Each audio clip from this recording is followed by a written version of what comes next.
Praise the Lord. This is the day the Lord hath made. We shall rejoice and be glad in it. Pastor Joseph here, December 18th, the year of our Lord Jesus Christ, 2020, with a live exclusive production, The Demise of the Qur'an in 2020. We've got a wonderful program for you lined up, and we have two expert guests. Our first expert guest I want to introduce is someone who has been on our programs in the past, but it's been a while. Brother Don Deal, are you with us? I am with you, Pastor Joseph. So good to be back again. I thought for a while that my journey might take me in different directions, but when I got the email that asked me to be on today, I was very, very happy to come back. I miss you guys, and I especially miss the Middle Eastern food of the Detroit area. Well, praise the Lord, and we pray for an end to this Chinese virus and all of that, so we can meet again and not be completely bound to Skype and StreamYard and all of these technologies. But in the meantime, we thank God for it, and we thank God that you can be with us. And you're now Director of Research and Development at Norman Geisler International Ministries. Can you tell our audience, what do you do? Well, Joseph, my duties vary depending on the situation. I research, I write, and I teach.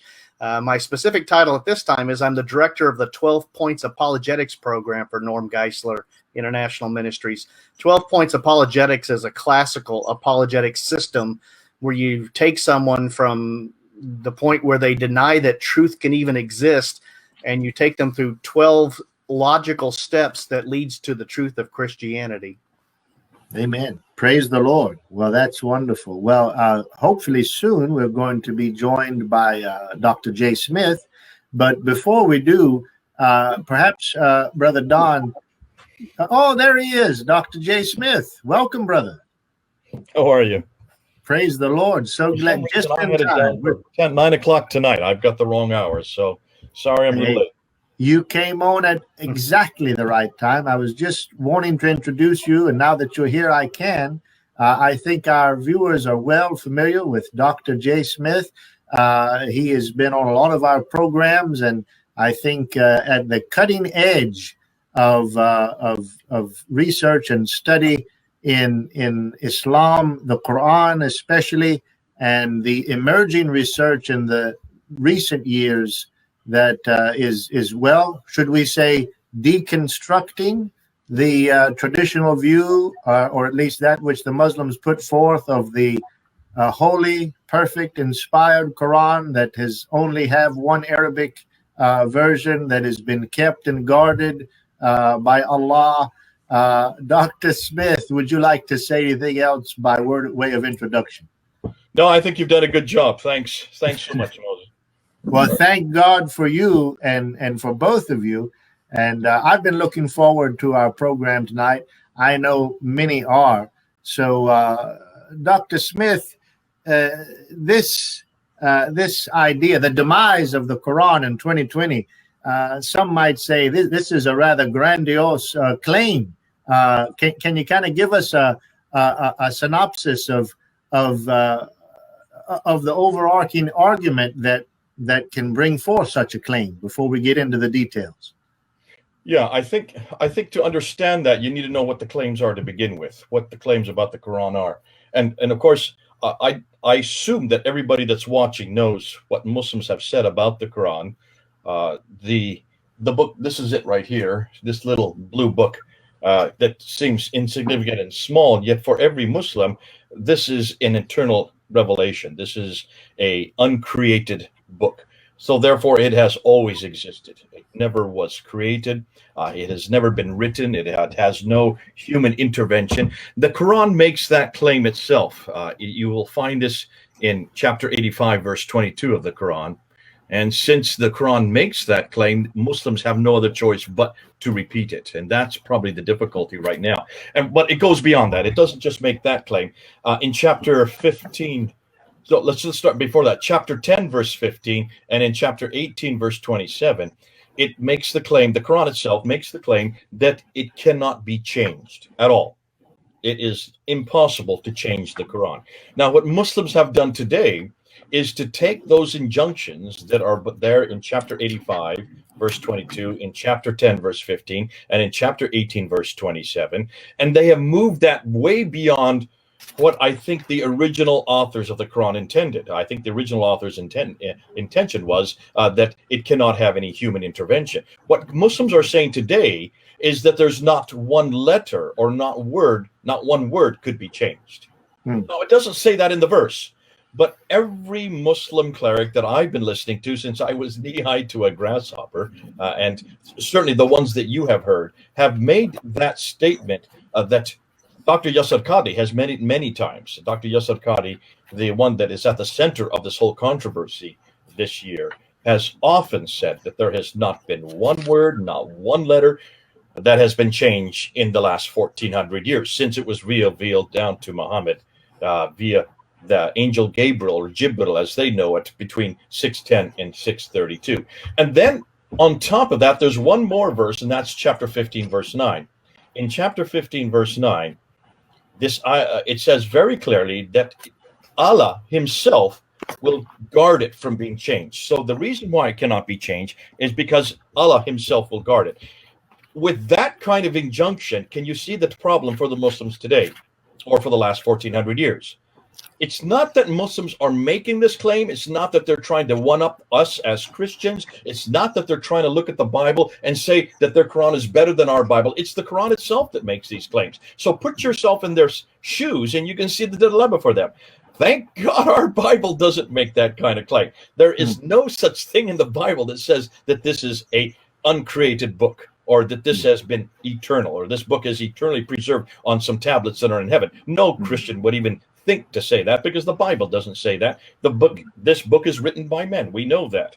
And we know of the names of many of the men who wrote the books. We put their names on the books. So that notion that there is something that is eternal, unchanged, and that God protects it. Now that we would agree with, because that's called inspiration. Inspired by God is totally different than protected or guarded by God, so that there is not one word or letter changed. Listen, when men write letters or write books, you would expect that there should be changes as it's been copied and copied from generation to generation to generation. And that's why biblical text, we have biblical textual criticism.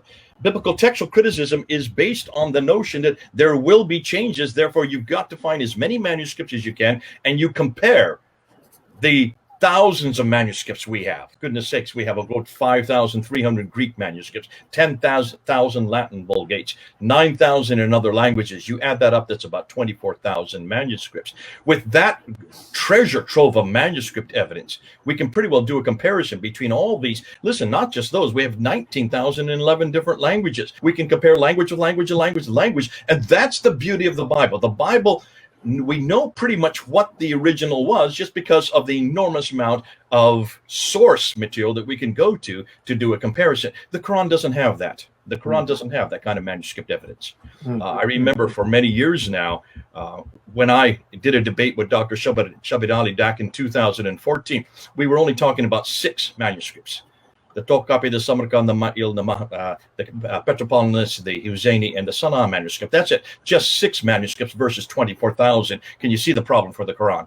But this idea of immutability, this idea of unchangeability, this idea of preservation, that God would preserve his text from any words, from any letters, from being changed, is an indictment against Islam and against the Quran. Because while you can make that claim, and they have been making it, and listen, I've had to deal with this claim for almost 40 years. 40 years, this has always been thrown at me, that, we don't, unlike you Christians, we have the originals. Unlike you Christians, ours has never been corrupted. Unlike you Christians, we only have one text. Unlike you Christians, every text, every Quran, doesn't matter where you are in the world, every Quran is exactly the same, and it all fits and follows this book right here.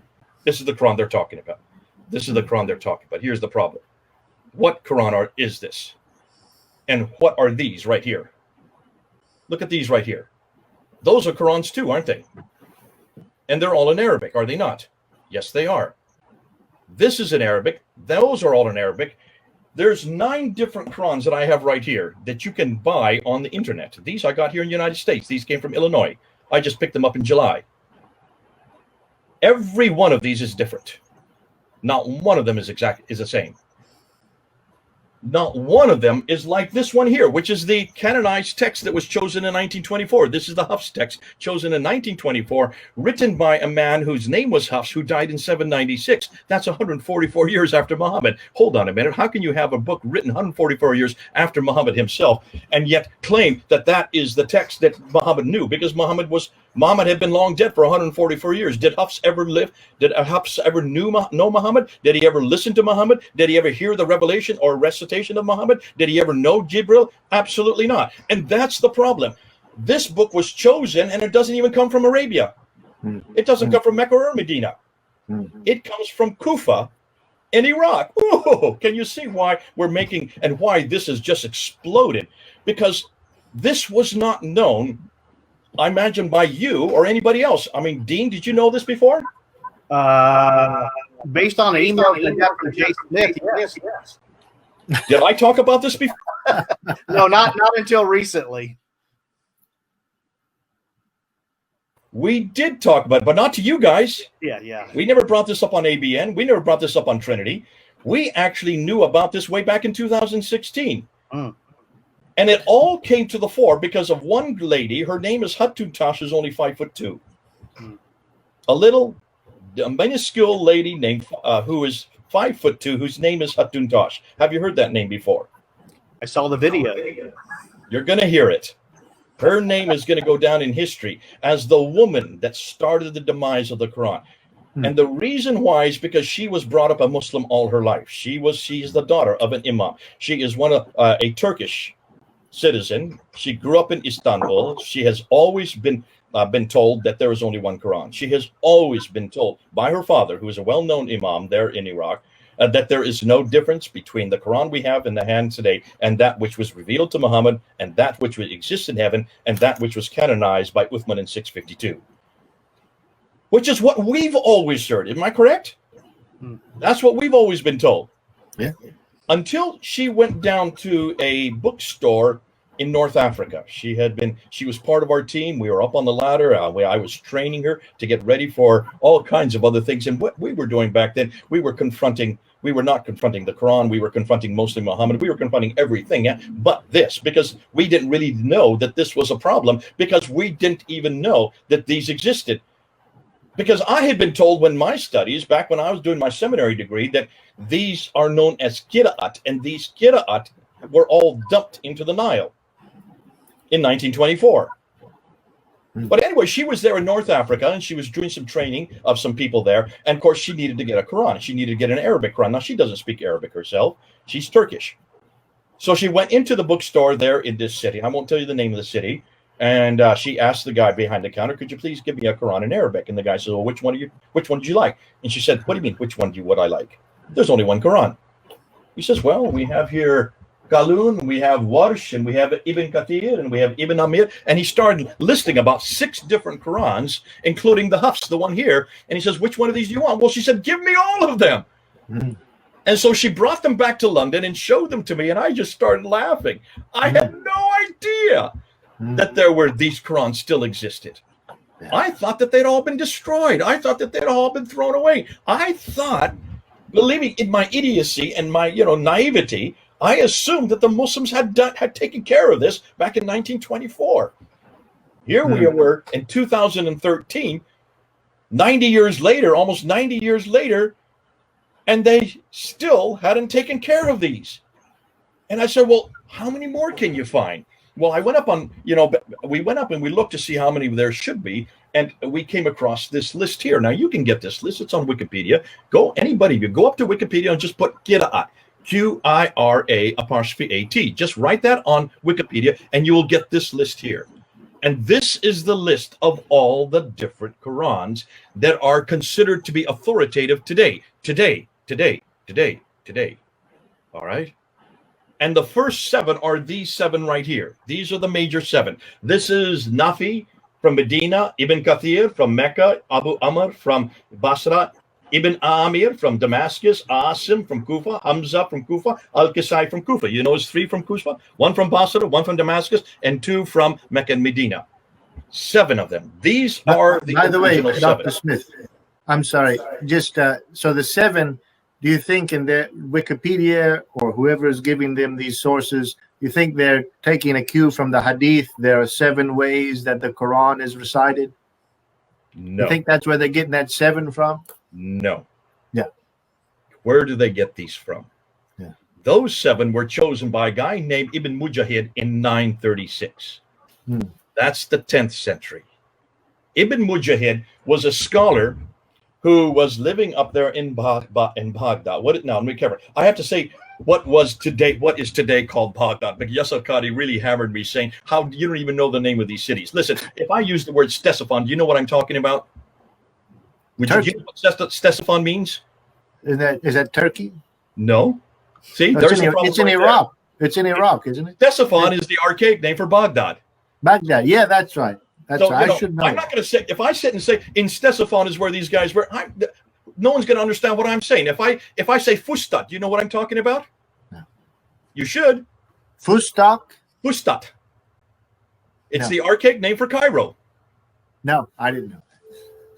Bingo. See the problem? So I'm going to use modern day names. All right. Any Muslims watching, don't hammer me for this. I'm going to use modern day names because even my co-belligerents here on the panel with me don't even know what I'm talking about. So that's why we have to be careful, that we need to make sure that we put it in the context, in the historical context. Now, back then, it was called Ctesiphon, and Cairo would have been called Fustat. But certainly in the 7th century, in the 8th and 9th century. And the reason why in the 8th and 9th century, all of these names started to appear, like Ibn Amir, that's the first to appear. Ibn Amir is right, actually, he's right here. This is the very first of all of these different Qurans. This is it. This is the very beginning one. This is the first guy.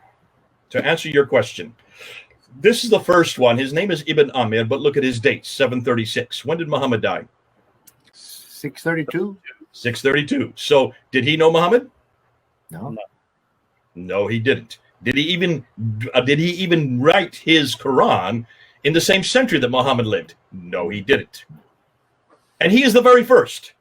Then you have Ibn Kathir, 738, and then you have Warish, 812. You have Ibn Amir, Ibn Qasai, 805, Khalaf, 844, Shobab, 89. I mean, I could go on and on. There are 30 of these, but these 30, the first 7, these ones here are considered to be the best of the best, the creme de la creme. These are known as the readers. That's what Qira'at means, the ones who read. These are the original readers. And these are the ones that Muslims will quote you. Now, whenever you hear a Muslim say that there are 7 ahruf or 7 qira'ah that Muhammad received before he died in 632, and whenever you hear that, ask them, okay, what are these 7? What are their names? They will give you these 7 right here. Can you see the problem right there? What's the problem with what I've just said? They came 100 and plus years after. 100, that's 736 all the way up to 805. That's the 8th and 9th century. None of these guys were living at the time Muhammad. None of these these dialects, as they call them, existed at the time of Muhammad. So can you see that's the lie that Islam has been perpetrating, and it's lie after lie after lie. And that's why we caught them out, because after Hatun went around and started collecting these, she came up with 26 of these by 2016. In 2016, we decided to take them down to Speaker's Court to show the whole world. And I remember at that time, I was going to go down there, and I didn't really want to take them. I didn't really think they're that important, because being the person that I am, I thought, listen, this is nothing more than dots and vowels. That's all we're talking about. 5 dots, 3 vowels. That's it. You're just talking about where you put those 5 dots and where you put those 3 vowels. And these 5 dots and 3 vowels didn't exist in the 7th century when supposedly the Quran revealed. They didn't exist even in the early 8th century when all the earliest manuscripts were being written, like the Topkapi, Samarkand, Ma'il, and all these others. These don't have dots in them. They don't have dots throughout. There are a few dots here and there that have been added at a later date, but not when they were first written. And so you can understand that if you don't have dots and vowels, you only have 16 letters. You only have 16 letters in the Arabic alphabet, or what you know as the razm, the consonantal text. So you have a problem, because with just one little smiley face like this, that could be 5 different letters. One dot above it would now, be just a moment, Dr. Smith, just for clarity, are you saying then that the differences in some of these are purely in the diacritical marks, or are they in the actual consonants themselves, or both? These are only to do with diacritical marks. Okay, because I have heard that there is at least a couple differences in some of these, in some consonants, very small. Hold on. That's a whole different argument. Okay, all right. Don't even bring that argument. That's this argument here. That's this matter. That we're not talking about this tonight. Okay, okay, got it. We've not even got into the consonantal argument. Okay. And you're right. That's a much more devastating argument. That's going to really destroy the Quran. We're just talking about the Qira'ah. Okay, which for those who don't know Arabic or Semitic languages, so basically the letters, as Dr. Smith has pointed out, they are there, but the dots on the top and the bottom, they actually make different letters, or they include the vowels. And so this is the readings, and this is how the differences are that are being asserted in these 7 in particular. That's all it is. Yeah, got you. Now, okay. For me, hearing this in 2016, I did the same thing you did. I said, This is not that important. No, it's very important. No, but this is what I said, okay? Right, because as you pointed out, it actually changes the consonants. Hold on a minute. Yeah, but now you're jumping the gun because you're an Arab. Okay, sorry. Back up. Sorry. Only 15 to 18% of the Muslim world speak Arabic. Okay. Yeah. So let's go with the 85% who don't speak Arabic, including Hatun Tosh. So when I brought this up, there in 2000, when she brought it up, let me just say when she brought it up and wanted to take him to Speaker's Corner, I kind of looked at her and I said, Hatun, this is just dots and vowels. Nothing very big. Let's stick with the consonants. I just did what you did. Yeah. I said, let's just stick with the consonants. Yeah. That's much more damaging because that's the rhythm. That's the consonantal text. And if you change that, and if you have differences in that, that does change the meaning substantially. She says, Jay, take your academic hat off. Stop talking like an American. You have no idea. Now, Joseph, you're Arabic speaking, right? I am, but I'm not fluent. But I do speak, read, write Arabic. Yes. What's your background? What's your hair in here? Where are you? Iraqi. I'm half Iraqi and half American. Okay. I'm a hybrid. You're a hybrid. Okay, but you. We'll get to you in a bit because you are actually what this is all about. Okay. Okay, it's good. You're gonna like the Quran, a hybrid. Nah, it gets even worse than that. A hybrid means just 2. We're going to see what Yasir Qadhi said, because talk about hybrid, it goes way beyond hybrid. But so I talked to her and I said, Hatun, who cares? This is not, they're just going to throw it back in our face and say these are nothing more than differences that happened in the 8th, 9th, and 10th century as they were trying to put it together. They're trying to add these dots. Then if once you add dots, you can have all kinds of combinations and recombinations. You're going to come up with all kinds of differences. And she looked at me and says, you have no idea how stupid you are. She says, you're not thinking this through. Every Muslim has been told there is only one Quran. Yeah. Every Muslim has been told there is not one word, not one letter different.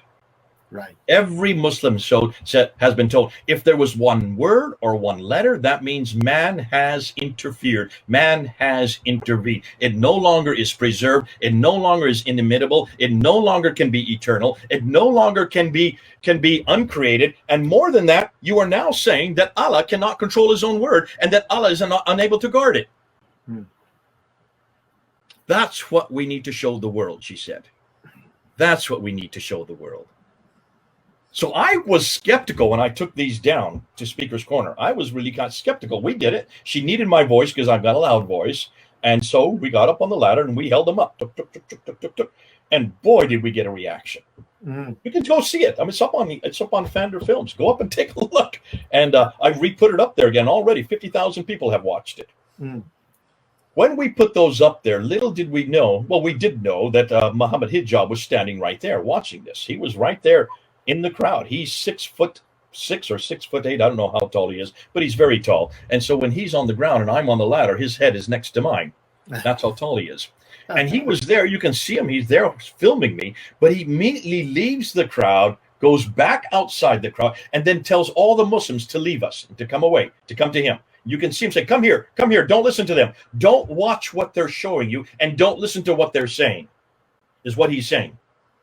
He didn't want them to see what we were showing, and he did not want them to hear what we were saying. Now, I didn't pay much attention to him. I didn't really care. I just knew that they were having problems, and I was kind of bemused, to be fair. And so we did it a second time, about a month later. And then in August, we did it a third time. We took it down. By the third time we took it down, we almost didn't leave the corner. They were so angry. And then I realized what Hatun was all about. Then I could see what Hatun was saying. See, the whole Razm argument, Joseph, that you like to talk about, is an academic argument. And to understand the Razm argument, you really need to be in academic tomes, and this is much more an intellectual argument. The Qira'at argument is not intellectual. There's nothing academic about it. It hits the whole fiber of every Muslim.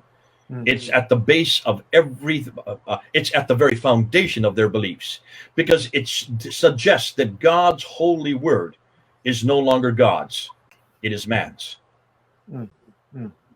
Which we don't have a problem with as Christians. Yeah. This is not our argument. We never would even, for us, it's laughable that this is even a problem. That's why I had to take my Christian hat off. I had to take my American hat off. I had to take my academic hat off, and I had to start listening to Hatun. 5'2" from Turkey, who was speaking as every Muslim around the world would have spoken. How dare you say that God's holy word is not preserved? How dare you say that there are different letters? There are different words. How many different letters? How many different words? The team in London has now found 93,000 differences. Amazing. 93,000 differences. Dr. Smith, that's an excellent place to stop. Before we go to a break, our brother Don Deal has been patient. Before we go to the break, brother Don, as Dr. Smith he's like a fire hose of information. We're just trying to take it in.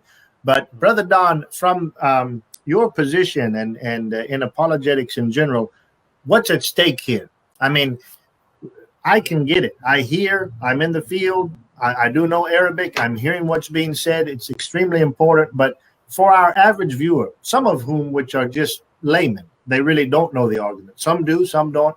What's really at stake with what Dr. Smith and others are uncovering now, what he's talking about? Well, one of the biggest arguments used against Christianity is the variations in the manuscripts of the New Testament. That is, that they're somehow held that because there's differences in different manuscripts that make no difference in meaning, that could be one word could be misspelled, or perhaps a rephrase. Say, for instance, the Bible may say the 12 went into a village, and another ancient manuscript may say the disciples went into the village. It means no difference to Christians, but there's those differences because we believe the Bible's inspired but not dictated, and it's not an exact copy of an eternal manuscript. The Muslims are saying something different. They say their holy book is superior because there are no manuscript evidences to indicate there's ever been a change and that it's been dictated and preserved. I'll give you a quick quote from Yasir Qadhi himself. This is why he says it's been preserved. He said, quote, "We as Muslims believe that God has protected the Qur'an from any type of alteration or deviation." He goes on to say, "Because the Qur'an tells us that God has revealed this Qur'an and God is going to protect it." That's a good circle. As I told you earlier, I've taken logic at bachelor and master's level. That's circular reasoning, exactly what Petitio Principi. They're arguing in a circle. You're assuming what you're attempting to prove. That's a fallacy of logic. And it just gets back to what most Muslims I've come across are. They're fideists. They believe because they believe, not because of evidence or proof. And that evidence or proof to them is just a test of their faith. Thank you, Brother Don. Well, before we take a break, I'm going to challenge both of you, brothers. I want to hear during this program, is this, if what Dr. Smith is saying is true, which certainly we believe it, but he's going to bring more evidence, does this really demolish the Quran and Islam, or does it merely bring the Quran and Islam onto a level playing field with Christianity? I want to hear that and much more from both of you after this break.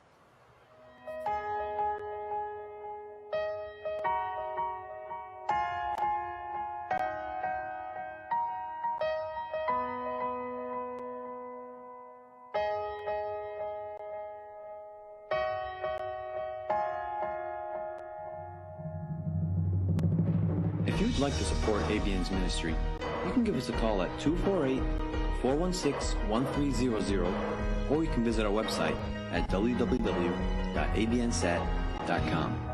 ABN appreciates your support and donations.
Praise the Lord and welcome back to our program, The Demise of the Qur'an in 2020. I'm your host, Pastor Joseph, along with Dr. Jay Smith, as well as Brother Don Deal. And we are thanking God that we're able to preach the gospel of Christ and also hold it up as a bright and shining light against the Qur'an, which we as Christians do not believe is inspired of God. But admittedly, even by Dr. Smith, we've been at a disadvantage in the debate. We come at a disadvantage, and I guess because for one reason, as you mentioned in the beginning, Dr. Smith, the church has not been systematically destroying Greek manuscripts throughout, whereas in Islam, it seems that there is either always been a suppression, a destruction, or a denial of any manuscripts in order to protect what you're basically asserting is an illusion of one perfectly preserved, uniform Arabic text. Is that correct, sir? Yeah. And I would go one step further, that in Islam, they've never had any historical, textual, critical edifice to really ask the questions we've asked of our Bible. When you look at these 9 that I have here, how were these chosen? I don't know if you know. Do either you or Don know how these were chosen? No. Ibn Mujahid. Now, Ibn Mujahid just chose the first 7. You have after that it comes Al-Shatibi, who then chooses the next 14, 2 for each of the 7, 2 students for each of the 7. Notice the riwayat. They are chosen between, and those he chose those in 1194. That's the 12th century. Then you have another one, Al-Jazari, or Jazari, who in 1429. Look at the date, 1429. We're talking about the 15th century. Who chooses the next 9, 3 readers and 6 students, riwayat. So that's now 9. By the 15th century, you then have 30. You have 30 of these qira'ah. 30 of them. That's what you have there on this paper right here. There's the whole 30. There's the 3. Here's the 14. There's the 7. Here's the 14. There's the 3. And here's the 6. So 7, 14, 3, 6. You get 30. It takes them 800 years to finally choose these 30. 800 years. Now, what is that? How is that in contrast to the Bible? Well, it was because we're not talking about translations here. These are all Arabic, all right? Every one of these is Arabic.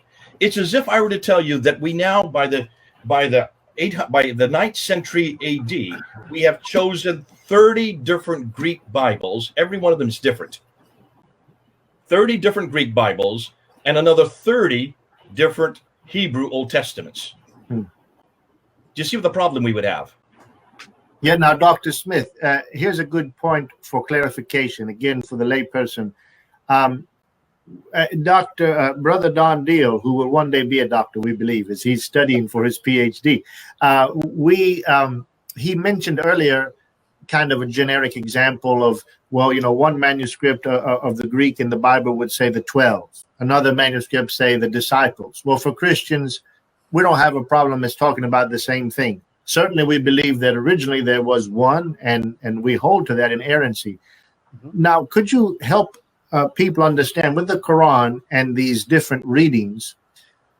I know better, but the Muslims say, Dr. Smith doesn't know. This is just different accents. Now, can you give our people perhaps maybe an example? How much does this change? Does this actually change any meaning of any verses of the Quran? Could you give us an example? I could give you just between these two right here, the two most popular ones. These are the two most popular. Let's say these two right here. This is the Hafs, the Warsh, and the Hafs. Yeah. There are 5,000 differences just between these two in every case. Now, when we went down in Speaker's Corner and we actually held them up and showed them, we didn't just stop by holding them up. We also went and showed slide after slide after slide. I had 70 that I could have showed. Slide showing the Hafs versus the Warsh, the Hafs versus the Qalun, the Hafs versus Kasai, the Hafs versus Al-Duri. The Hafs always against everybody else. Yeah, I had 70 that we had there at Speaker's Corner, and we were showing them. The Muslims were grabbing them from our hands and trying to rip them up. Fortunately, we had put sellotape on them so they couldn't tear them. They had never heard them, and we were showing that these were absolutely, in every case, they changed the meaning. In some cases, they changed the practices. In some cases, they changed the doctrine. In almost every case, but that's not the problem. No one's asking. So you're asking like a Christian, does this change the doctrine? Right. Is it disciples or is it the 12 that go up in the upper room? That's the one that Don was talking about, where they went up to the upper room. Did the 12 go to the upper room or did the disciples go to the upper room? Who cares as a Christian? Muslims would never admit that. Yeah. You can't even have a letter difference because that means that there's human intervention. So as a Christian, we say, well, does it change the meaning? Listen, no Muslim would have asked that question. Right. That's why Hatun gets it much better than you and I get it. Yeah. I would suggest, listen, who cares? Because I'm as a Christian, I'm looking through Christian eyes. I would want to make sure that they don't change the meaning or the doctrine or the practice. Sure. But any Muslim, and that's why Yasir Qadhi was so shocked when Muhammad Hijab held out his hand there in that interview on June 8th and says, I'm going to give you a blank piece of paper and I want you to tell me which one are you going to write here? On a blank piece of Musaf. He said Musaf. What are you going to write? Is it going to be Qalun? Is it going to be Hafs? Is it going to be Warsh? Is it going to be Kasai? Which one? Is it going to be Al-Duri? And look at Al-Qadhi's reaction. Do not ask me this question. Sorry, Yasir Qadhi. You do not ask me this question. We do not talk about this in public. That's right. Yeah. Especially not on camera.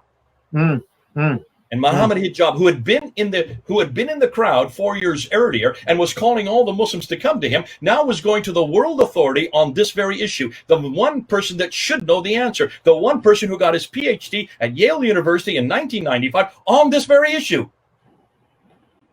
And his reaction was, do not ask me this question. And then he went on to say, this is the most difficult question for Muslim scholars in the last 1,000 years. And Muhammad Hijab says, wait a minute. This should be easy. Yeah. This should be easy. He finally said to Muhammad Hijab, is this what gave you the crisis of faith back at Yale University in 1995? No. I didn't have a crisis of faith. I had a crisis of knowledge, he said. He said, I am absolutely preserved that the Quran is the word of God. I am absolutely without any shadow of a doubt, that there has been no change, not one letter, not one word. I know that Allah can guard his word. He went into what I call the Islamic dance. He started going into this mantra where they just say the same thing that they have always been saying since they were 8 years old. The first time they heard it, they just repeat it. I am absolutely, please don't change my mind. My mind's already made up, is what he was saying. Well, Dr. Smith, can they... started clapping. And I said, this is what we see every Muslim say. Yeah. And then he said something that was fascinating. He said, when Muhammad Hijab said, well, wait a minute, this should be easy to answer. And he turns to Muhammad Hijab and he says, you in the East, you have holes in your narrative. Ooh, there are holes in the narrative, in the standard narrative, which is your narrative. But see, I live in the West. I belong over here. I live in Houston. I'm here in the United States. And I had to go to Yale University, and I had to hear this in Yale University. It didn't bother my faith, but it certainly bothered my knowledge, because he said, we in Islam, we have a respect for the Quran. And we only go so far. And then he says we have a red line. So it was an imaginary red line beyond which we don't go. There are certain questions you just don't ask of the Quran. But at Yale University, there are no red lines. You can ask any question you want. That's the tradition we come from. Yale University is based on biblical textual criticism. In Yale University, or any university here in the United States, where do you think textual criticism, where do you think it was grown? How do you think it got matured?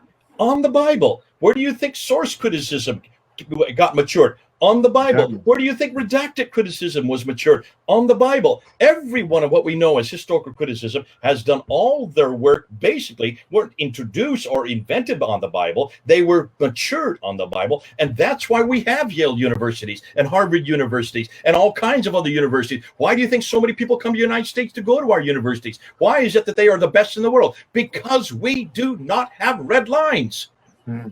We do not have questions you can't ask about the Bible. You can ask any question you want of the Bible. Why do you think you have this program? Why do you think you invite people like me on board? So that we can ask everything of the Bible and demand the same thing of the Quran. And the very things that we are asking of the Quran have already been asked by Wellhausen back in 1800s. He asked the same thing of the Old Testament. He said, how can we listen to a man named Moses, who there was probably no writing at the time of 1400 BC? He said very clearly that there are different authors. There couldn't be just one author, because you have the JEDP, the documentary hypothesis he introduced. Now, someone's just putting up a sign here that the Shia Muslims don't accept the other qira'ats, they accept Hafs only. I'm an Arabic speaker. Be careful. Be careful. It's not a Shia. This is not a Shia-Sunni divide. The Hafs is only accepted since 1924. I'm sure he is an Arab speaker, but you need to make sure that you source what you've just said there. There's no difference between the Shia and the Sunni on this argument. This argument was put together, was created, was canonized in its latest form. But remember, there have been 5 canonizations of the Quran. This is number 5 in 1924. You had the first one in 652 with Uthman. You had the second one with Ibn Mujahid in 936. You had the third one with Al-Shatibi in 1194, and then you had the fourth one with Al-Jaziri in 1529, and then you had the fifth one, which would be the one that was in Cairo by Muhammad Ibn Ali Husseini al-Haddad. He was the one that canonized the Hafs text for both Shiites and Sunnis. There's not a difference in Shiite and Sunni as to what Quran they're using today. But why is it that book is used today now all over the world? It's not just because of one man named Muhammad Ibn al-Husseini al-Haddad, who comes from Al-Azhar University there in Cairo. That was only for Cairo that he canonized it, for only one city. In 1936, it was then enlarged for all of Egypt, but it was King Fahd himself there in Saudi Arabia, who in 1985, so we're just talking about 35 years ago, in 1985, who canonized it for the whole world, Shiites and Sunnis together. So it's only 35 years old. And now that means, Joseph, you and I and Don are all older than this Quran. Can you understand the problem there? So, but beyond that, can you see the difficulty? Getting back to the question that I asked about 10 minutes ago, how did they choose these? Well, let me ask you this, Joseph, Don, how would you choose if you were suddenly a manuscript was plopped into your office, right? If the manuscript was plopped into your office, brand new manuscript that was in Greek, what would you do if it was put on your desk? What's the first thing you would do? Brother Don.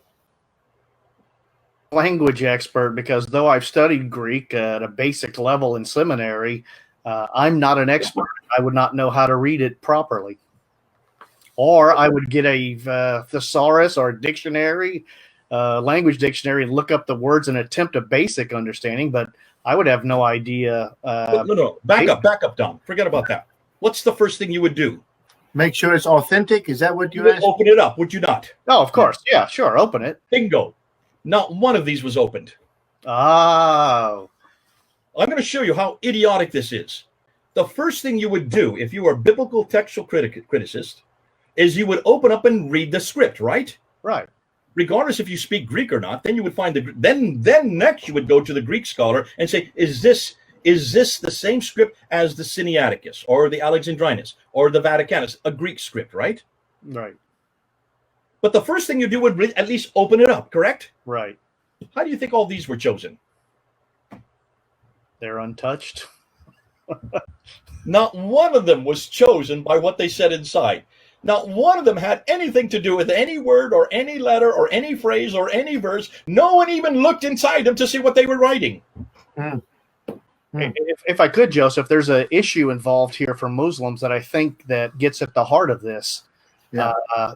In the Quran, in the second surah, first verses, it says, the revelation of the book, that is this Quran, in which there is no doubt, is from the Lord of all that exist. And it goes on to say multiple times, such as, and as for those in whose hearts is a disease, it, that is the signs of Allah, adds uncleanness to their uncleanness, that is the disease of doubt, and they die while they're unbelievers. There are repeated admonitions in the Quran to avoid doubt. Doubt leads to loss of chance of Jannah, of reaching paradise. If you want to end up in hell, the Quran says again and again, avoid all doubt. And what Jay's saying is the text itself is in doubt, and that's what makes this so terrifying and gets that knee-jerk reaction from so many scholars. I'm not saying that. Forget about the text. If you didn't even open it to read it, there's no one's even looking at the text. So how did they choose these? It had nothing to do with textual criticism. That's what we would do. Yeah. That's what you would do, Don. You're talking like a Christian again. So are you and Joseph. You're both talking like Christians. God bless you for doing so. Because for you, it's just logical that if you have a new manuscript or you have a new Bible that's going to be a Bible in 736 or 738 or 770 or 780, whenever these are coming, when Ibn Mujahid decided to choose those first 7, you would have thought he would have opened the books and looked and read them and to see if they were the same as that which had preceded them, right? Yeah. He did nothing of the sort. Why didn't he do that? Is the next question. You open a can of worms. You don't need to. No, that's not it. No. You have to have something to be a standard to be able to compare it to, right? Oh, I see. Sure. Yeah, you don't know what's wrong unless you know what's right. Bingo. You have to have a standard to begin with. What standard was there?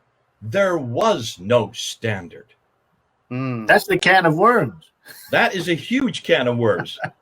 I see where you're going. So how did he choose the 7?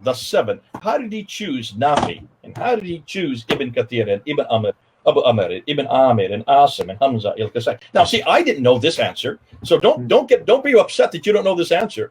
I didn't know this answer in June either. I had no idea. This all has been researched by a doctor, a student, a professor that's come out of Harvard University named Dr. Shadi Nasser. Are you familiar with that name? Yes. Dr. Shadi Nasser, he got his PhD on the Qira'at. He did his PhD at Harvard University. He's now teaching at Cambridge University, and he is the one that is exposing all of this to the whole world. And so we're taking and all he is doing is going back to the original sources. He's going back to he's not going to the 7th century, which is interesting because nothing's there in the 7th century. That in and of itself is telling. Hey, Jay, 10th, 11th, 12th, up until the 15th century. If you don't mind, Jay, I'll read a extended excerpt from something Shadi Nasser has written about this that covers exactly what you're talking about. This is a quote from him. He says that this idea that the Quran was preserved word for word, he said, you don't find this kind of opinion in the classical sources. The idea that the Quran is protected word for word, it is something that is used for the masses. It is not based on any academic research, Western or Muslim scholar, because they do know that when you say that they do know that we have many because let me say that again, because they do know that when you say that they do know that we have that's when we have many problems and inconsistencies. That is, he says that there's no way to determine what the Quran says because there's different varieties of it, different versions of it, and there's no certainty on any of it, which gets back to Yasir Qadhi's problem with Muhammad Hijab. Can you write on this this paper the Quran? And the answer is that's a problem for scholars, because for the masses, they believe absolutely that we know exactly what the Quran says, that what they're reading is what Muhammad told his followers, that Allah told Jibril, Jibril told Muhammad, Muhammad told his followers, and they wrote on bones or pieces of skin. They believe this is word for word, letter for letter, what he said, but there's no way to know. Well, Brother Don, thank you for bringing that up, and we're about to go to our next break. But before we do, I want to ask Dr. J. Smith, do Muslims have the luxury of simply falling back to an argument more similar to ours and say, well, yes, okay, there's all these Qira, but we have the original was in fact inspired. We have enough to pretty much know what it was, and so this doesn't really affect the authority of the original. If the earliest one they have is 736, and it doesn't even come from the century Muhammad lived, then how are they going to make that claim?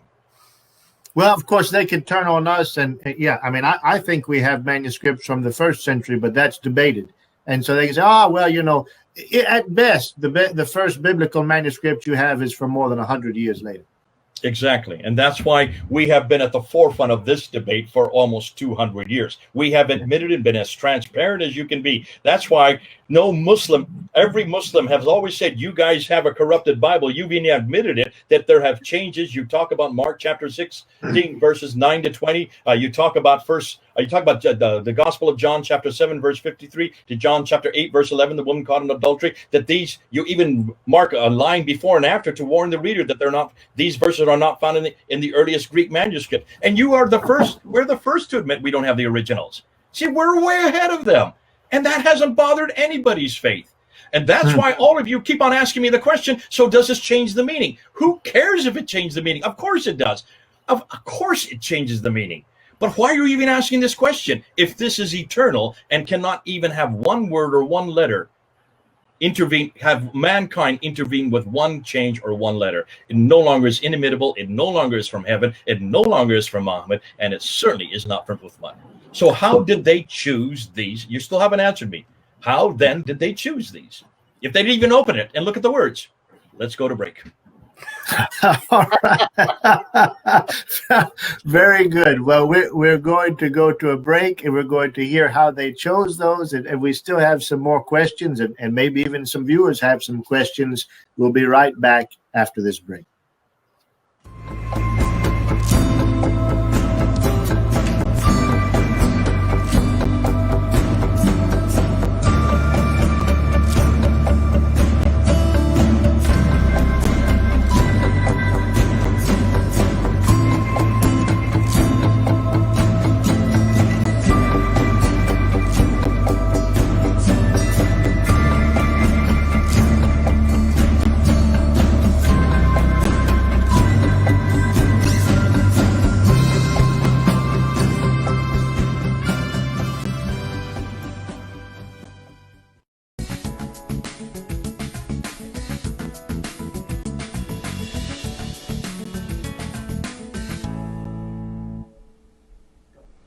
Thank you so much for watching the Trinity channel and ABN SAT.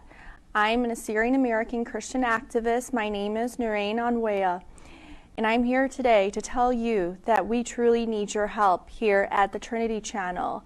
What I see in the Trinity channel is a very unique characteristic from all the channels that I have interviewed with.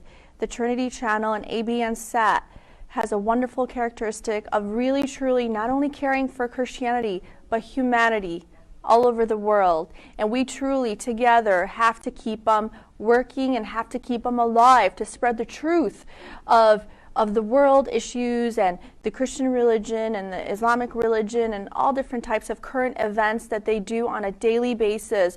The team here is amazing and they truly need your support. If you can please go to www.trinitychannel.com, or you can also call them 248-416 1300 for more information.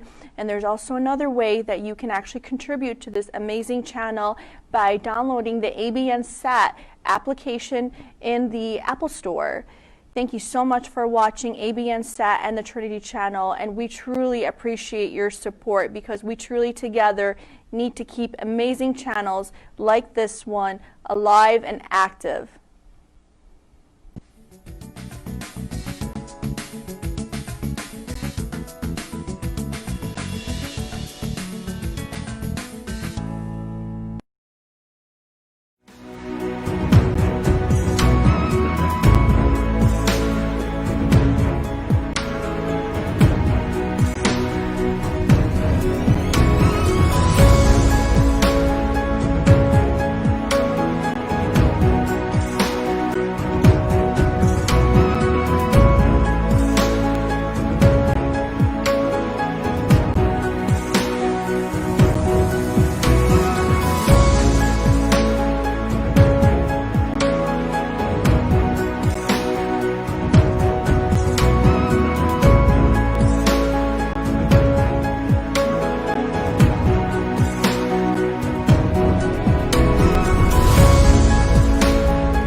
Praise the Lord and welcome back to our program. We are live, Mubashir in the flesh. That's right, here with the demise of the Qur'an in 2020, Dr. J. Smith, as well as Brother Don Deal, and you, dear viewers, watching, praying for us, and even supporting, I'm sure. We thank God for you.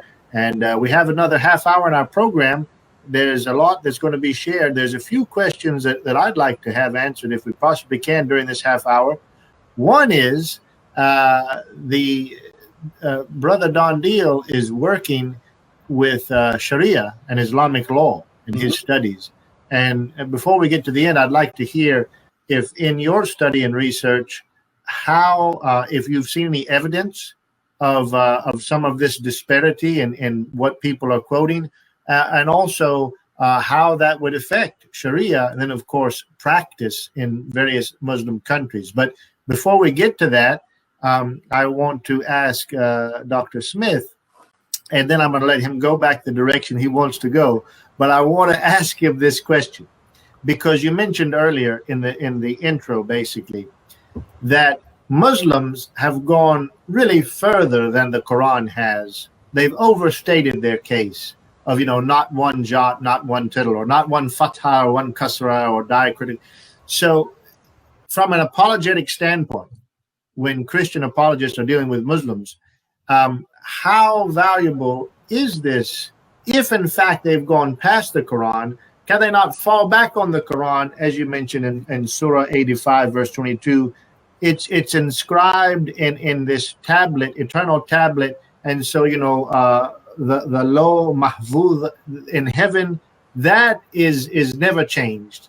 But what some men might write can be changed. So from an apologetic standpoint, do they have that luxury, or is what you're proving actually makes the Quran self-contradictory and therefore destroys the very foundation? I think both ends. I think this is one reason why this is causing so much problem, and why Yasir Qadhi had the meltdown that he had 3 weeks ago on November the 26th. His career is really in jeopardy at the moment. Almost many of the Muslims' career is in jeopardy because the claims they're making for the Quran of not even one letter, not one dama, kasra, or fatah has changed, is absolutely a stupid claim to make. And nowhere does the Quran make that, because the Quran doesn't know about any diacritical marks. When the Quran when it was written in the 8th century, there were no diacritical marks. When the Quran was written, there was no dama, kasra, or fatah. None of this existed. So, of course, it didn't make that claim. This claim has always been made by later Muslims, and it was started in the 11th century by people like Ibn Hazm, who then came across the Bible and realized the Bible and the Quran were two completely different books. So it was from the 11th century that this claim of inimitability, it was from the 11th century that this claim of unchangeability, is from the 11th century that this claim of preservation became the norm, the narrative, and it has then been enhanced and even embellished upon in our day, in the 20th and 21st century, because of the fact that they're engaging with us in dialogue and debate. And the more they engage with us in dialogue and debate, the more that we are finally opening up the Quran. Because listen, they've had the luxury of Westerners not looking at the Quran. We are looking at the Quran for the first time, and we're finding an enormous amount of damaging things in the Quran. Look at all the violence in the Quran. Look what it does with women in chapter 4 and in chapter 3 and in chapter 2. And because of all this damaging material, rather than get into that kind of discussion, all they need to have been doing is, hold on a minute. How can you dare question the internal critique? That's an internal critique of the Quran when this book has always been. This is the only book that has never been touched by human hands. That is a much easier discussion to make because they didn't realize, and to be fair, none of us had done any homework on this. We hadn't done any manuscript evidence. We didn't know what the Qurans we were talking about. We didn't know anything about the Qira'at. This Qira'at and Ahruf argument is only this year. You've never heard this argument before this year, and it's only been in the last 6 months. We've known about it for about 4 years. I've known about it actually for even earlier than that. But as far as it going worldwide, and the fact that we now have YouTube and we're now using the internet to get it all over the world, you can see the damage that is happening. That's why 2020 is a landmark year. This will be the year that the Quran really is. We didn't choose that title by accident for the show. That title is absolutely important because for Muslims, all these claims that they have to make because there's nothing else for them to fall back on. They can't open the Quran and try to defend all these terrible verses from inside. But what they've always had the luxury of doing is say, yes, but at least we have the original. Yes, but at least we know that this is from heaven. Yes, at least we know that God has protected it. And the Quran itself makes those claims. Now we're saying, no, absolutely not. You cannot say it's from heaven. You cannot say it's from Muhammad. You can't even say it's from Uthman. In fact, about the best you can do is from the 8th century, which means it is as man-made a book as you can get. Knowing it's so man-made, can you then see why it really fits an 8th century Arab environment? And I would say not even Arab environment. It has nothing to do with Arabia. Look at the Arabic in the Quran. The Arabic in the Quran, the fact that it has the tar marbuta, the alif maksura, the fact that it has the als. Those are not anywhere from the central part of Arabia. Those are Nabatean Aramaic, way up from Petra. This is Jordanian Arabic. The Arabic that's in the Quran should be Sabaic. If the Quran did come from Arabia from the 7th century, it would use Sabaic Arabic, which comes from the Yemen, and Sabaic Arabic already has the dots. The Sabaic Arabic already has the Dhamma Kasra and the Fatha, the vowels already in place. Sorry, they weren't Dhamma Kasra and Fatha, they were vowels already in place. This question would not even be on the table if they had used the right type of Arabic. Obviously, it proves that the Quran doesn't even come from the Medina or Mecca. It does not come from the Hijaz. There's no such thing called Quraysh. We can't even find any reference to a man named Muhammad from that area. So can you see all of this is starting to implode on Muslims, and it's all happening in the last 6 months. And this is why we need to continue this, because it's just getting easier and easier, because for the first time, we're now seeing Muslims who are trying to defend it, and they're doing a lousy job of it, because Yasir Qadhi, what he did finally, at the end of that 25 minutes, when Muhammad Hijab finally says, I'm going to say a second time, which Quran are you going to write in there? Look what the answer he gave to him. After 25 minutes, he finally says, they are all the Quran. Every one of these is the Quran.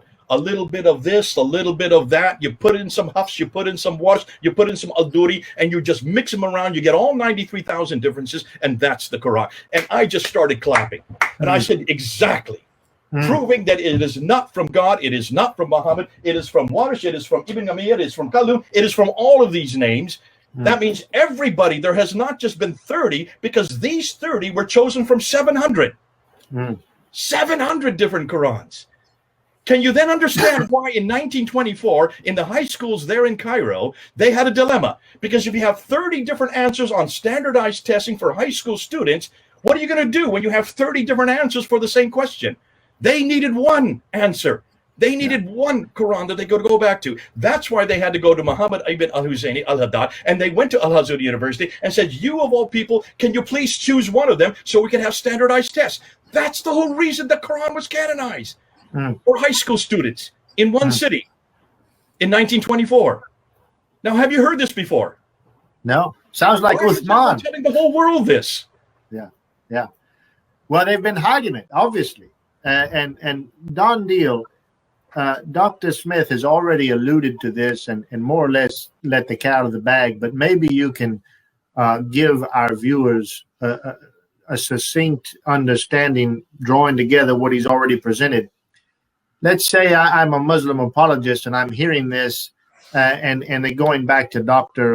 Janasik's program on Monday, we're beginning to apply this criticism to the Quran, which has never really been done before. We've been doing that with the Bible for a couple hundred years. And so what about this claim? Well, Jay Smith and Janasik and Don Deal, they're a bunch of hypocrites, because basically, all of this liberal higher criticism, I mean, they just reject offhand when it comes to the Bible, but they turn around and use it at any chance they can to try to deconstruct the Quran.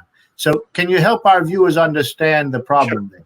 Sure. When we respond to the liberal critics of the Bible, we don't simply say the Bible is true and you're wrong. There may be people that do that, but none of the scholars of the Bible do that. Christian who are scholars will respond with counter evidence and arguments for why the skeptical critics and the Western critics, when they go too far in the criticism of the Bible, are wrong.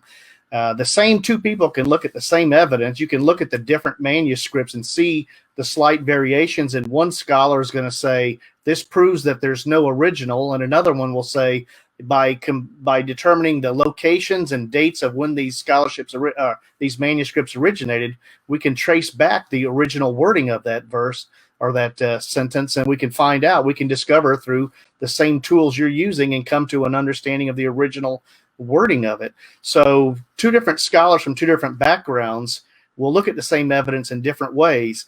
The difference is that when we're simply applying those same tools that the liberal critics and the conservative biblical scholars have used, they both use the same tools. Some of the conclusions are different because, once again, the liberal critics are generally have an anti-supernatural bias into their studies. They cannot accept that miracles happen or that God does things.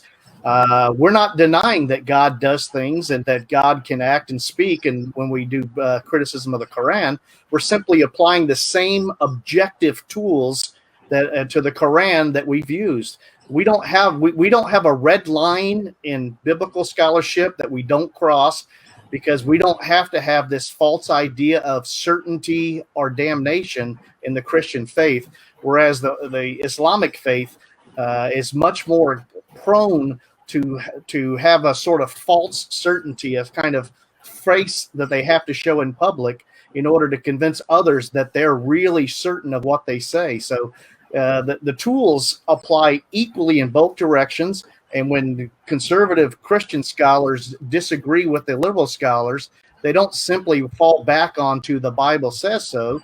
They present counter alternative evidence and arguments to show why those critics are wrong in certain cases.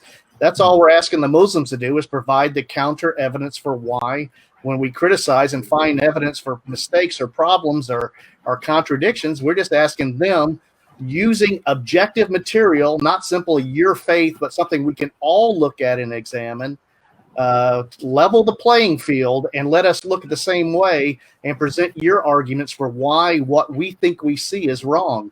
And so far, the only arguments I've seen, even from Ivy League trained Muslim scholars, is to call Jay and Dr. Brubaker and others names. Well, from debate class and from logic, that if you have an argument, you present it. If you have evidence, you present it. If you don't, you call names. And so that's what's happening. We're just simply asking for the Muslim scholars to have the same level of interaction with the criticisms and with the evidence that we do for the Bible. Excellent. Well, I don't know if you've heard, Brother Don, but what is it? Tiliab and our other Muslim congresswoman, the Somali, are calling here just today or yesterday, making a big deal about asking social media, YouTube and others to eliminate, to censor any negative speech against Islam. Now, of course, Muslims have been calling for that quite a bit over the years. But now the fact that YouTube has chosen to really up the ante with censorship for example, saying we're going to absolutely censor anything that says that there was fraud in the 2020 election. Yeah. I mean, that's pretty heavy-handed. So with a move like that, the cat's out of the bag. Pandora's box is open. Dr. Smith has been one of the main ones to open it, and we thank God for him. Do you all see an increase in suppression of this? Of course, how can they do it? The internet, but the social media, of course, is so powerful. Do you think that this is going to really come around to them actually actively, aggressively censoring our content? I know Dr. Smith, he's probably on YouTube a million different places. What do you guys see with this? I mean, what can the Muslims do? Obviously, they don't have an answer. Well, I was going to say, I think there's two steps that I've seen recently, which is number one, cause trouble either through rioting or threats, such that the people who are trying to prevent violence don't censor them for saying that. They censor the source of the antagonism. They say the Christian speech is bringing out violence, and therefore it needs to be censored. They're saying that what we're doing by speaking the truth is the equivalent of shouting fire in a crowded movie theater, that we're causing the problem by our speech. That's the technique by which they're attempting to censor our viewpoint. And there's actually a case for Ratio Christi, the campus apologetics ministry, is going to the Supreme Court, where a university was trying to censor them because they were inciting violence by preaching the gospel. Oh, Lord have mercy. Lord have mercy. Well, Dr. J, I know that there's much more. We only have about 20 minutes left. What would you like our people to get that you haven't already shared about this very hot topic?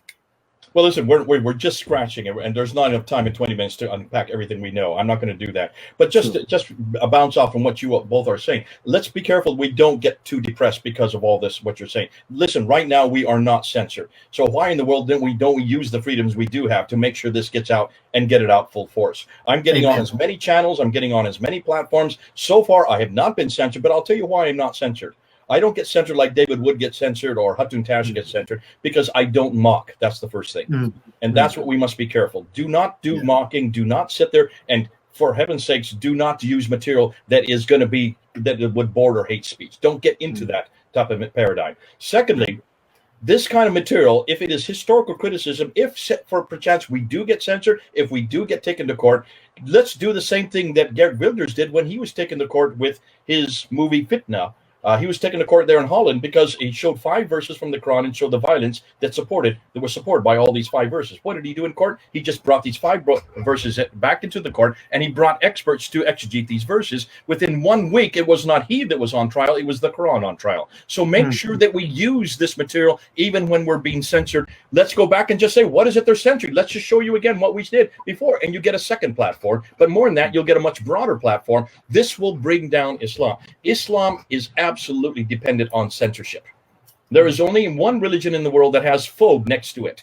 We don't have anything phobic in Christianity, and that's why, because we don't have any red lines. You can ask anything you want. The fact that these people here in the United States are demanding that nobody should be able to criticize the book and the man, that's the Quran and Muhammad, suggests to me that both the Quran and Muhammad cannot be protected, cannot be defended.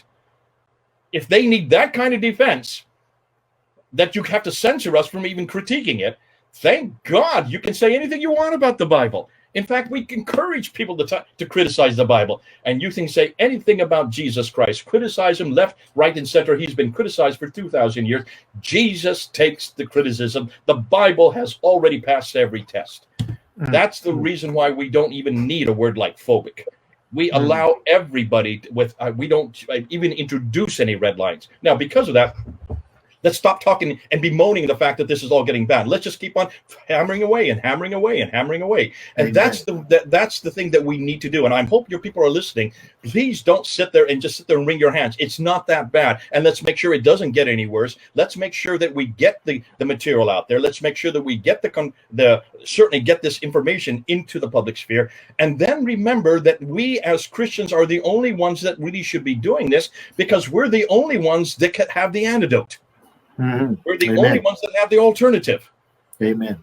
We are the only ones that have the answer. So why in the world aren't we therefore at the forefront of this debate? Why aren't we taking this into every platform? Why aren't we bringing this up to every Muslim we come across? And all you need to do is ask one simple question. Ask the same question Muhammad Ijab asked of Yasir Qadhi. All right? You now know that there are 30 different Qur'ans. Every one of them is different. Which one was in heaven? Which is the one that was sent to Muhammad? Which is the one that Uthman wrote? Which one of these? I only have 9 here. And if you don't know the answer, then don't ever tell me again that there is only one Quran. Just stop it. Don't ever say that this Quran is eternal. Just stop it. You're wasting your time. I'm not going to believe you. You haven't convinced me. And I've been waiting now, 30 years for this answer, but actually I've been waiting 6 months since the whole thing went public about it. Yeah. But what you can just see how easy this has become suddenly. Do you see how easy this has become? But see, that's only the first. That's only the first problem with Islam. There's an even larger problem with Muhammad. We haven't even got into that one tonight. Look and see what's happened to Muhammad in 2020. That's a whole nother show. Look and see what we found with the rock inscription. 30,000 rock inscriptions we've now looked at. Look at all the coins that we have looked at from 630, 640, 650 up until 660 when Muawiyah comes to power. Look at his coins. Look at all the coins of Muawiyah, and you will notice that there are images on those coins, his images on the coin, and all the coins that he mints up in Syria in the West have crosses on them, which means he's a Christian. Muawiyah, the Umayyad Caliph, a Christian? How can you have Muawiyah a Christian? I thought he was a Muslim. And this is 30 years that he comes to power after Muhammad is dead. Yeah. And you need to look at the coins. You need to look at the inscriptions. You need to look at the Arabic that's in the Quran. And you need to look at the Qiblas of Dan Gibson's. You need to see what was happening. And almost everything that is happening in the north. Nothing is happening in Mecca and Medina at all. Proof that Islam is built on nothing more than sand. Talk about the Quran. All these Qurans only begin to appear in the 8th century. Why are there no Qurans in the 7th century? And the ones that do appear, did you notice when I kept on getting that list? All down that list. Kufa, Damascus, Basra. Only 2 of them come from Mecca and Medina. Of the original 7. Of the 30 that we've talked about, only 8 of them come from Mecca and Medina. Yet that is where the Qurayshi dialect was created. That is where Uthman had the Zayd ibn Thabit write the Qurayshi dialect, and then he took all the other Qurans that disagreed. These are dialectical differences, is what you said, Joseph. Let's go with that. If they're dialectical differences, how can you burn them if they're just oral? How do you burn oral dialects? You can. Bingo. You have to burn manuscripts, right? Yeah. You have to burn books. How can you have dialectical differences in Arabic without the Dhamma, the Kasr, and the Fatah? Yeah. Bingo. You can understand what I'm saying, can't you, Joseph? Don, I don't expect you to understand this, but Joseph, can you see what I'm saying? Yeah, of course. That right there shows that there's a real problem that Muslim scholars haven't yet answered.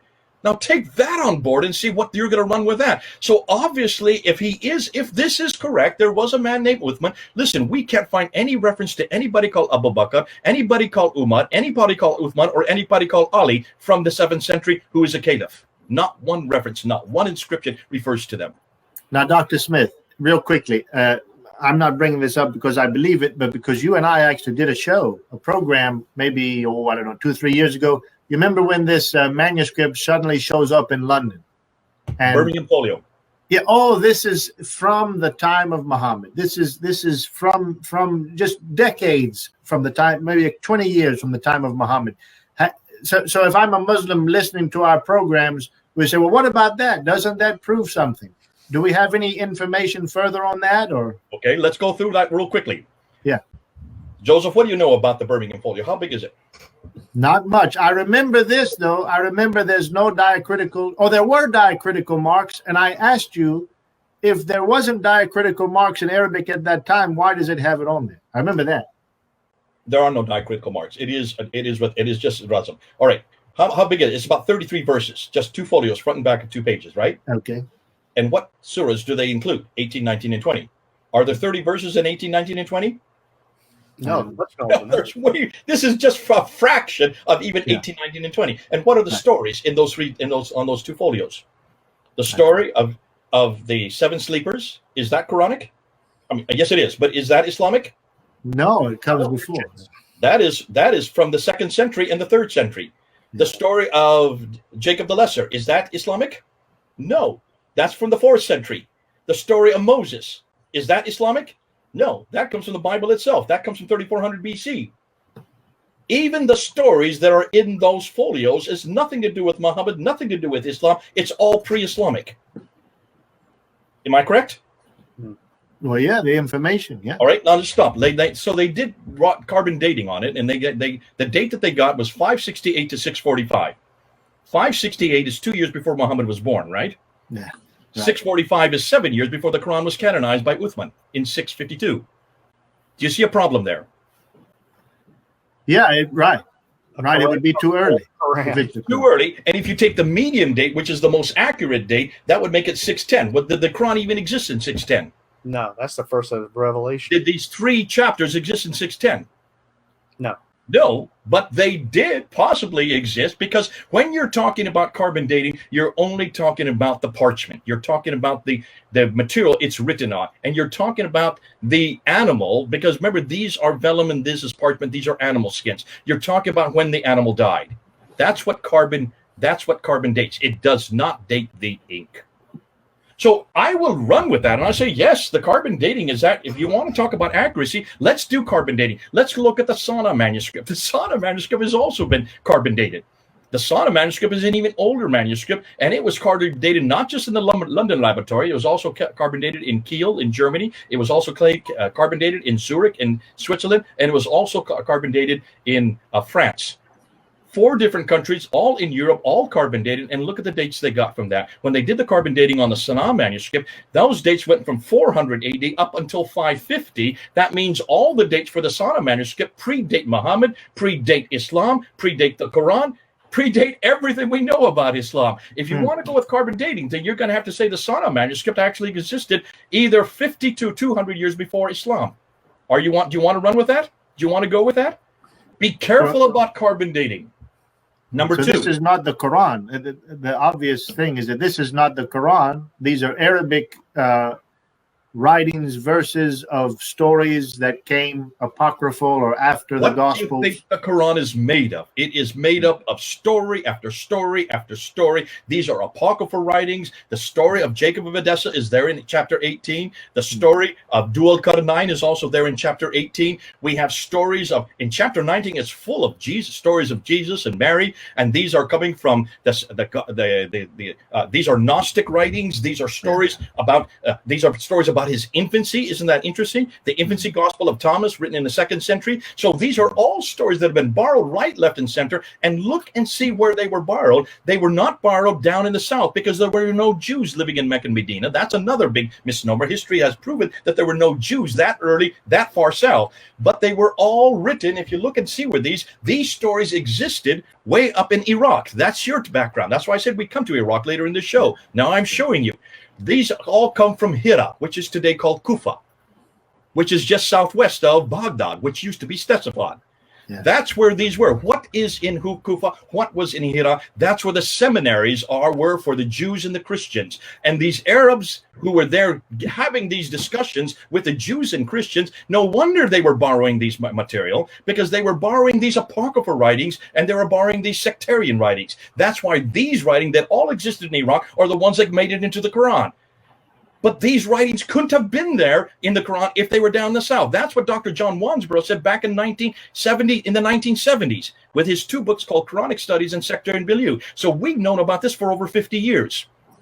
Why haven't Muslims listened to Dr. John Wansborough, who was head of department at School of Oriental and African Studies in London when he came out with his books? He just destroyed any notion that any of these stories, which the Quran is riddled with, could have been in existence in the 7th century, to say nothing of the fact that the Arabic they use did not come from that part of the world. Like I said earlier, they all come from the far north. Are you telling me that Muhammad did not? Everything you know about the Quran is from the north, not from the south. Are you telling me that Muhammad did not slaughter the men of Banu Qurayza, and I can no longer use that apologetic? Here we go. I had a debate with David Wood just on this about 3 weeks ago in California. You want to get into that one? But no, on another show, I'd love to. We've got 5 minutes left, and I want to ask Don Deal, who is working on this subject of Islamic law and Sharia. Don, all of this, what's the bearing on your studies, and then, of course, the implications of the Muslim world and practice, being affected by Islamic law and Sharia? Or do you see any in your research? Have you seen any of this? Have you seen any echoes of this, or do you see any implications? What I see is more scholars dividing Sharia and Islamic law. Traditionally, up until the 19th century, it was considered that Sharia and Islamic law are coextensive or synonyms for each other. With these things that we're learning now about the Quran and the development and the historical development of the religion, what you're finding is more Muslims who want to hang on to something of the Quran are starting to divide Islamic law from Sharia. Sharia being God's eternal law and plan, which is of which we can learn in the Quran and in the Sunnah of the Prophet, and then Islamic law being human attempts to interpret and apply those findings to situations that arrive in life. What you find is that there's no list of laws under Sharia. There's no single book that will tell you what is in Sharia, because the same problems showing up with the Hadith, which primarily make up the Sunnah of the Prophet, is finding out which ones really happened, which ones did he really say. How much certainty can you have that Sharia existed as a fully orbed system early on? And the answer is there is no evidence of that. There's different ideas that show up and different individual precepts contained in the Quran and such, but there's never been a list of here is Sharia, and if you go to the 4 current schools of Islamic law, the Hanafi, Hanbali, Shafi'i, and Maliki schools, they have different interpretations of. That's why they're different schools. That's why you know that Islamic law is not the same as Sharia, because there can only be one Sharia, but there has been up to 6 to 7 schools of Islamic law. Currently under Sunni Islam, there's 4, and they have different ways of interpreting the data and applying the data. So the doubtfulness of some of the Hadith and some of the understandings of the Quran has filtered into an understanding, which is an attempt to protect the Sharia by bringing doubt to the Islamic law side, where you can change Islamic law. It's the Sharia is eternal, perfect, and uncorruptible, whereas Islamic law is man-made. It's corruptible. It's able to be changed and amended over time. And so you're seeing more scholars in the Middle East. In the West, it's been this way for a while, but more scholars in the Middle East shifting to the view that Islamic law can be changed and amended. Okay, kind of sounds like our own judges in America today with the Constitution. Dr. J. Smith, before we leave, I've been blessed by hearing your teaching this evening, as well as Brother Don. But let me just ask you before we leave here in just 2 minutes. We have some Christian lay people that just come to church. They don't know a great deal about this. They're having trouble following the argument.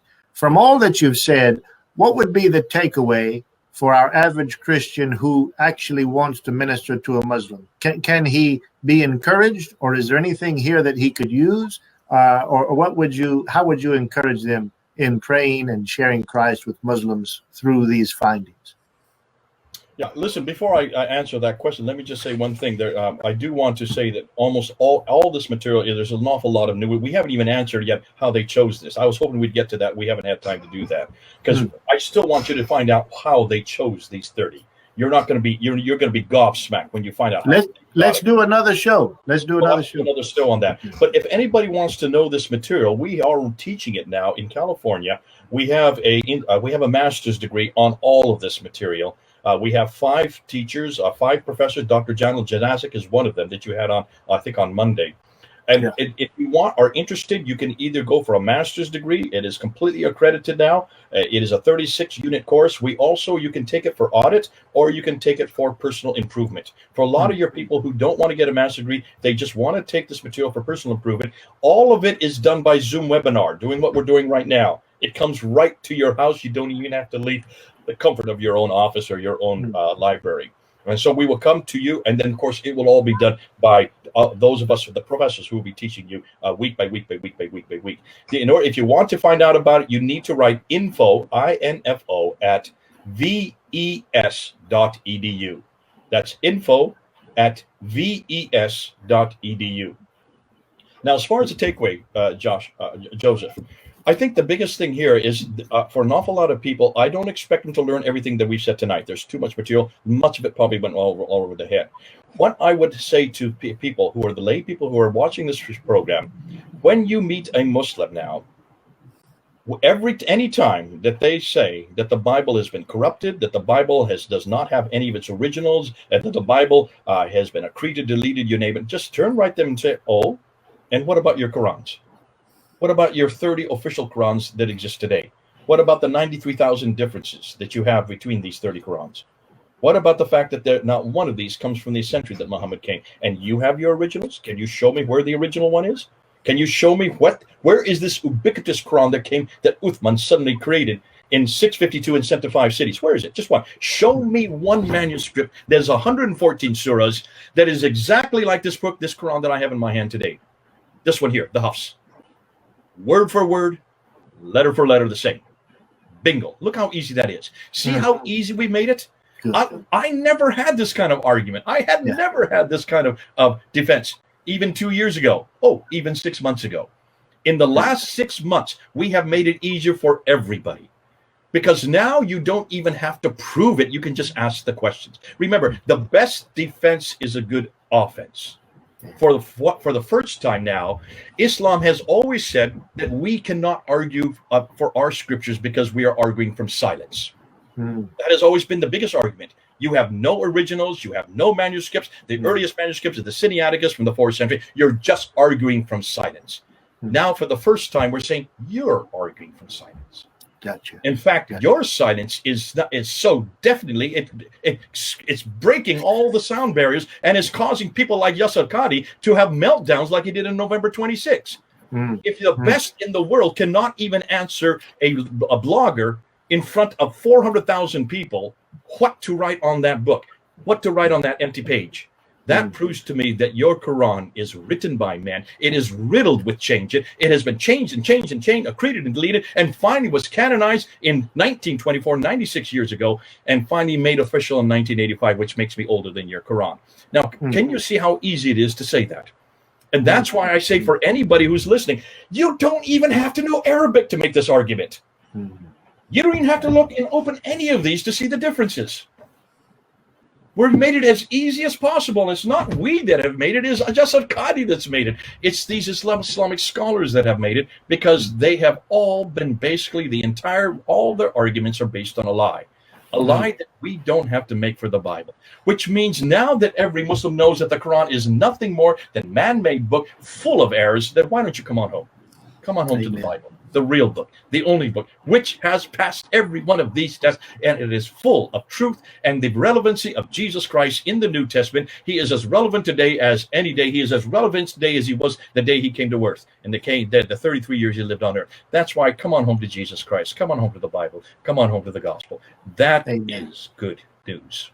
Praise the Lord. Hallelujah. The Bible has been referred to as an anvil that has wore out many a hammer. The Quran, on the other hand, is something quite different, is it not?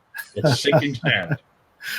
Brother Don, Brother Dr. J. Smith, thank you so much. Thank you, dear viewers, for watching. And we hope, as Dr. J. Smith has much more to say, and I want to hear more, the truth is the truth, but I am a little disappointed that all these hadith stories that I used to use apologetically, now that might be taken out from under me there. We'll And the destroy truth, that the next time.